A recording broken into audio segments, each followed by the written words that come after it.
Hello, welcome to week 5 of 6 Weeks to Clients. We're going to dive right in because this week is all about onboarding, getting your contract signed, getting your new clients onboarded, and getting into a good flow of actually getting the work done, because guess what? That is how we get paid.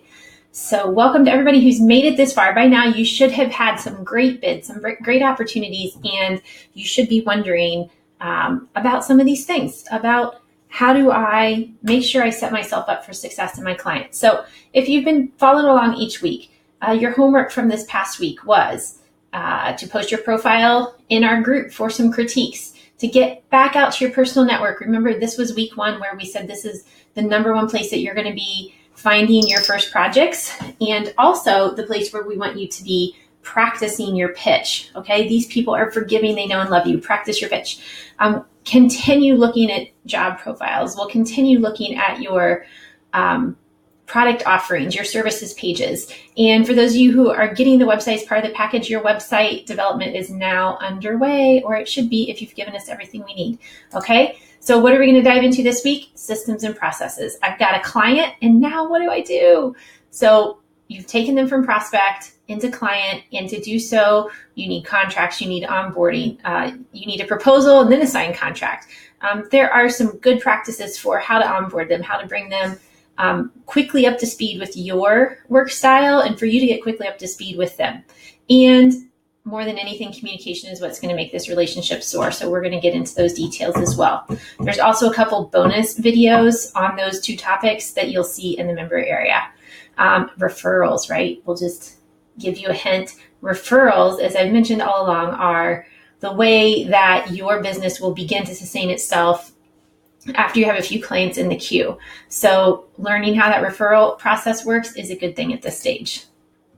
All right, so let's look at this. There is a power with using systems in your business. It might have felt kind of willy-nilly so far, where you are finding leads, bidding, it's kind of disjointed. You're using a new form of contract, a new form of proposal system. You're sort of all over the map maybe. Once you get into a rhythm, once you get comfortable, you have experience repeating that system, it's going to feel simpler. It's going to feel easier. It's going to roll more smoothly. So the system is really basic in a client services business. You find leads, you close the sale, you onboard them, you do the work. Pretty straightforward. The question is to think about, how much do you earn for each cycle of this? And how many times then can you repeat this process in a week or in a month or in a year?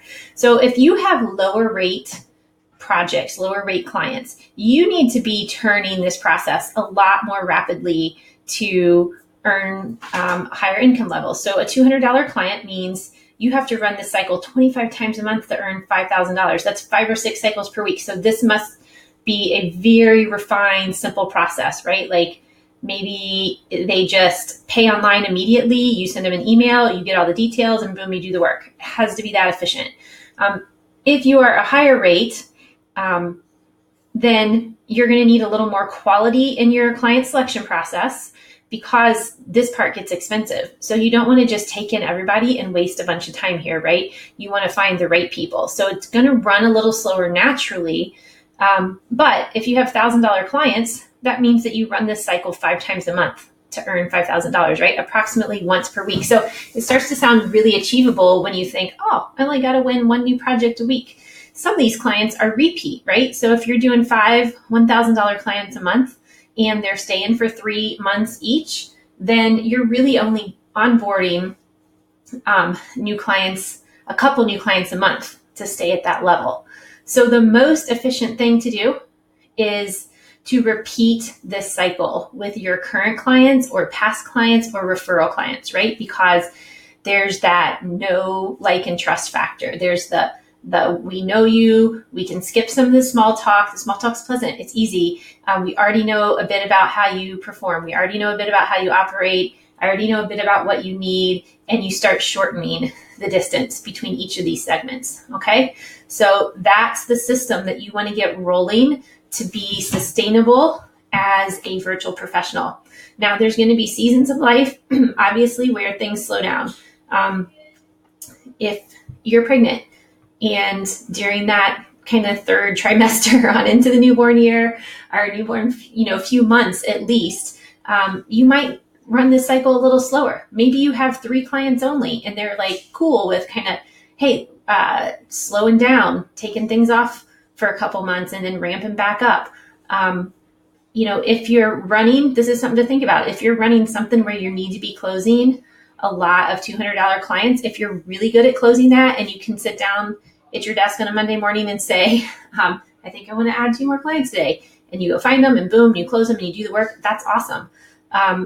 But you have to be really tight in your system to do that. So just think about this as you're reflecting on your business model and your prices. All right, so let's dive in a little more specifically into this client process. So at a high level, what I mean by this is you're closing the sale, you get the contract signed. By the way, never, ever, ever start work without a signed contract, like ever, even for friends. And in general, I try not to do work with friends. And most of my friends also tend to agree with that, but it doesn't usually end nicely.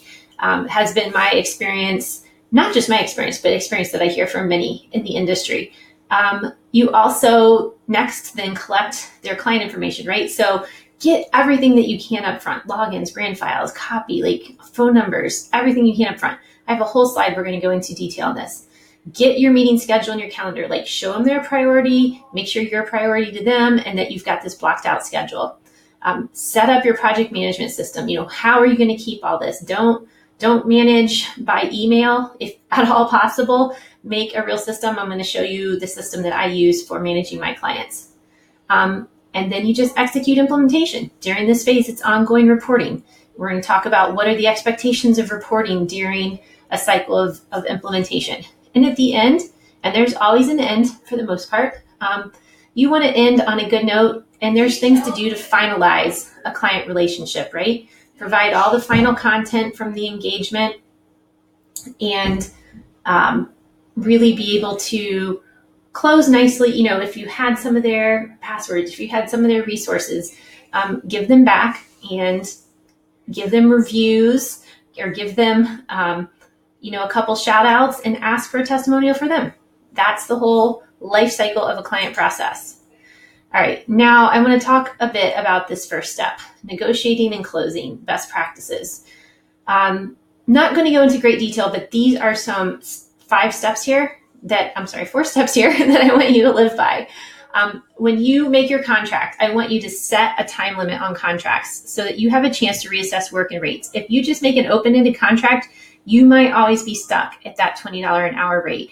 Or if you make it for charge as you go by hours, you might want to charge differently if you're only getting 2 hours a month versus if you're getting 25 hours a month, right? So put a time limit on it and be clear about your numbers. Just make sure that you build into your contract a way that you can reassess, not just the rates, but the work you're performing. The other thing I want you to do is be clear and specific about listing your services, but not in crazy overkill detail, okay? Here's what I mean. You can say something nice and generic, because what you don't want to do is have to go back and keep modifying the contract. That just kind of adds a little extra admin and overhead and just sort of makes people nervous. It sort of has that feel about having to step into the contract modification again. So an example is you can say email formatting up to 6 per month, as opposed to saying, I'm going to do your weekly email and your biweekly email and your member email and your blah, blah, blah, because those email types are going to change over time with the business. So find a way to kind of generically say, I'm going to give you this per month. I want you also to have a very specific meeting with your client where you're reviewing your services and your compensation list.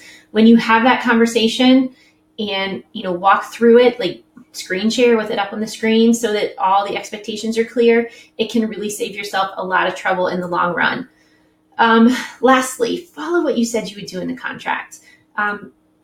That's the purpose of having them. Invoice on time, as stated, at the dollar amount stated and accurately. So if there's ever an issue about, well, I didn't pay that, or I'm not going to pay that, or should I pay that? From your side that you've done everything to the letter of the contract, okay? It also shows great attention to detail, which is very important in virtual professionals. All right, so let's talk about the contract a little bit. I want you guys to be the lead here, right? Assertiveness and firming up the contract shows, again, that attention to detail and the professionalism, but don't get like crazy. Like if some of you are in corporate, don't get all caught up by the red tape and let it slow you down.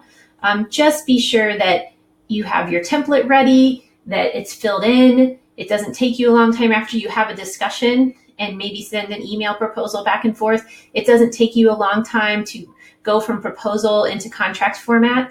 A contract is this, in case everybody's starting to feel a little nervous. You can go out to LegalZoom and you can get an independent contractor agreement for their price is $14.95, okay?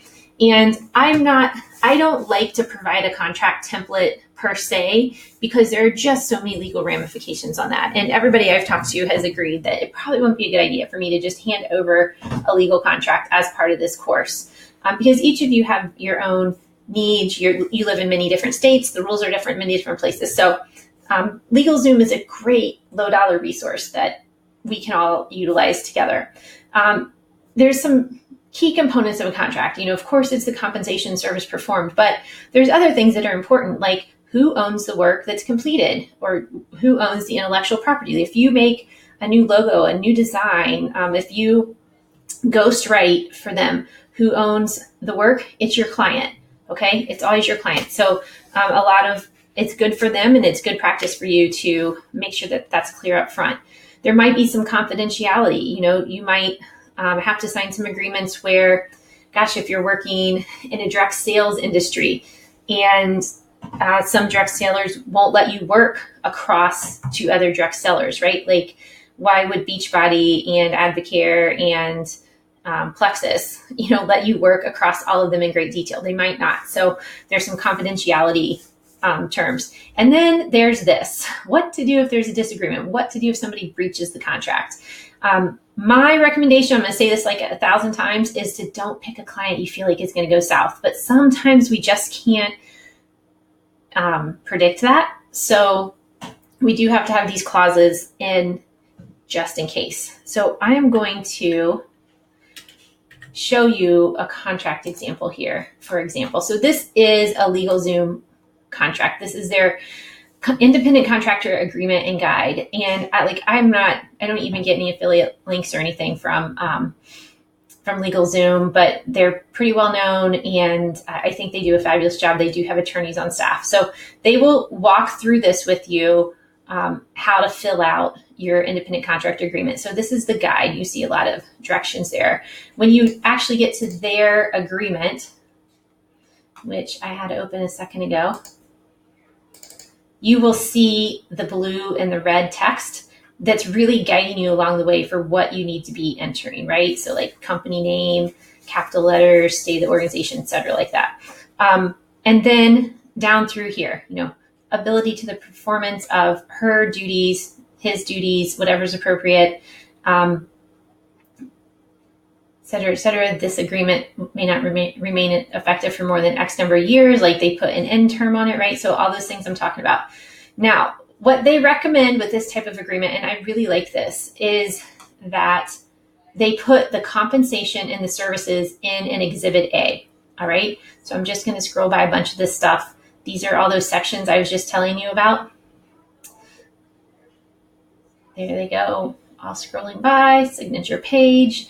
Okay, so here's what they do is they put duty specifications compensation in Exhibit A, because the agreement in this case also says that the agreement can be modified when agreed upon in writing. And when it's modified, most of the time, this is what you're modifying. And most of the time when you go dig up a contract, these are the details you're looking for. So putting it out in Exhibit A is a nice way to kind of make it more accessible and kind of all in one place, right? So this is a great template, a great model to follow in that way. So some more best practices.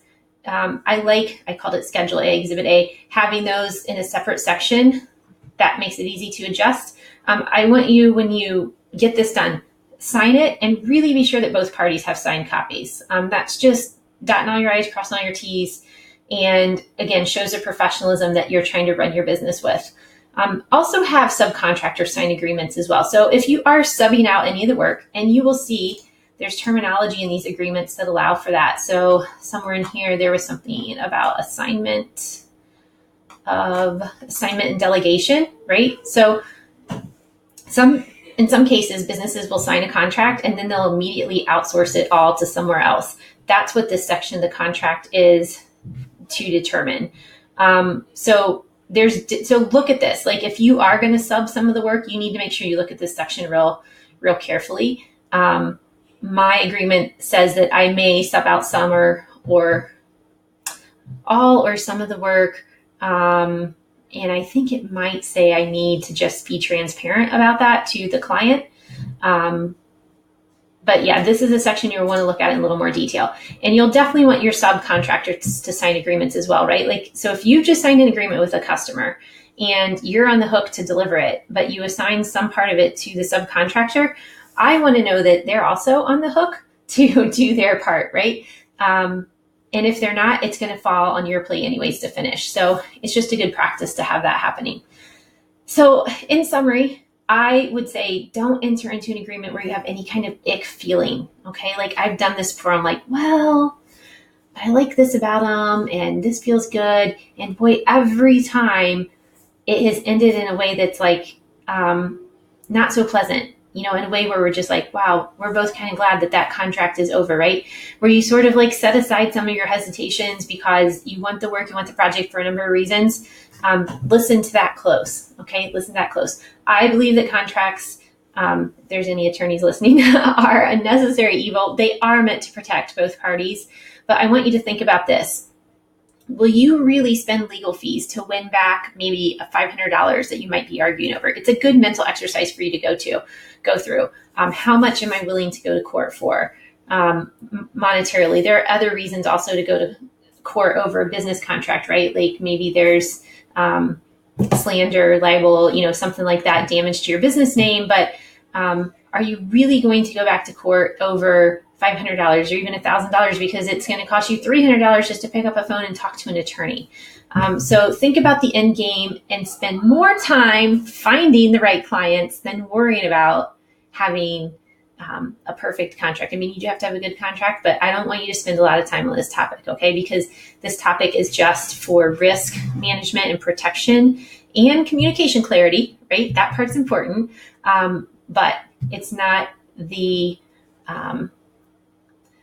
pinnacle way to be growing your business. All right, so we got the contract signed. We're ready to onboard. Like this is the exciting time because now you're ready to dive in and do work. But often you just can't even dive in and do work because you're missing a bunch of information from the client. My absolute favorite clients are the ones who are already emailing this before we barely even get off the phone, right? Like we're having the discussion about the work that's going to be performed and we're right there and they're already last passing me their logins and emailing me their rough drafts and that sort of thing. Those clients are really on the ball. So copy and paste the text and save it in an email, or you can use a Google form if you want, or Google Sheet. But basically, this is an example of an email I sent to a prospect that I had just firmed up a contract with. So I said, please sign and send it back. Here's the list of things for you to send. And in this case, I needed Google Analytics, Facebook page insights, log into their email marketing. And then I wanted a short overview. Tell me about your current active marketing campaigns. What are you promoting? How are you promoting it? What's your biggest pain point with these current campaigns? So for this particular client, I believe that I was selling a $1,000 a month consulting agreement for weekly marketing strategy sessions. So I was going to be recommending and advising on their online marketing program. And so I needed to know this stuff. And this is just going to save us time on the next phone call. I want them to, be getting me up to speed as fast as possible. And actually it's my job to get up to speed as fast as possible, but the more that I can say, I need to see this, and this, the faster that'll happen. And then this ultimate important question here, number 5. So it's a 3-month agreement. I said, what would success look like at the end of these 3 months? And then I invite them to use Loom, which is the video recording tool we've talked about a lot here. And I already sent them a message along with this, right? That just sort of says, hey, great talking with you. I'm excited to get started. Here's my onboard process, et cetera, et cetera. And now it's very, very personal, okay? Because this person just paid me $1,000 a month for the next 3 months. So I want them to feel very personal with me. And in the end, this client, she actually learned Loom herself and sent me a Loom back answering these questions. So how fabulous is that? All right, so my favorite tools for managing my client relationships. I think you need a project management tool, online meeting tool, a communications tool, and then basically Google Drive, everything, or Google Apps for everything. So project management, Trello, Asana, Basecamp, there's so many out there. I'm a big fan of either Trello or Asana, and I'm going to show you a very specific layout here in a second. I use Zoom for all my online meetings. It's right now, 2017, Zoom seems to be in the lead as far as cost per functionality. And it's really easy to use. It's easy for everybody to use, fast to get connected. It's a great, simple tool. I use Voxer only for my high-end clients, right? So somebody that's paying me $1,000 a month for strategy and marketing, they have Voxer access to me. Here's a clue. Somebody who is able to pay $1,000 a month is respectful in general, respectful of boundaries like that, and probably too busy to be Voxering you all the time anyhow. So Voxer is like walkie-talkie for iPhones, for smartphones, right? So it lets you voice back and forth in real time. So sometimes you just can't express everything you need to over email. Sometimes you're driving or you're, I don't know, out for a run or walking or wherever, and a thought strikes you, again, with a client like this, a high-end client, and I just want to drop a message to them like, hey, I was just thinking about when we talked about that last marketing campaign, and I saw this advertisement when I was out. It made me think of blank. What do you think of that? And you can go back and forth a little bit with like barely an interruption to your day, and it's highly valuable for the customer. All right, and Google Drive for everything. By the way, all my favorite tools are listed out at LoriMercerCTO.com/favorites. So if you're looking for anything else, they're all listed there. My Google Drive organization is really simple, guys. I have my business folder, and I have a clients folder, and I have a folder for every client underneath there.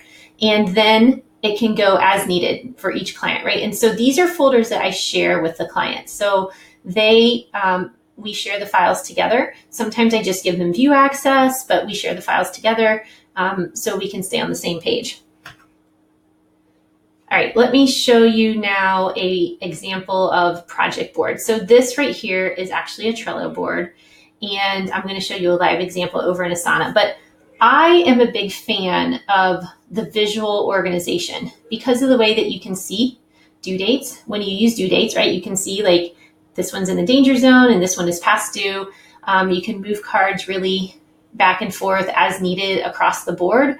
And it's super helpful for those visual people, right? We can see who it's assigned to. Also, when we look at this, let me go ahead and show you this in action in Asana. So you know that Asana has both the card view as well as the list view, which I'm not sure if I can show you. Like, here's a list view, right? So Asana has a list view where you can do these nice filter by the different stages.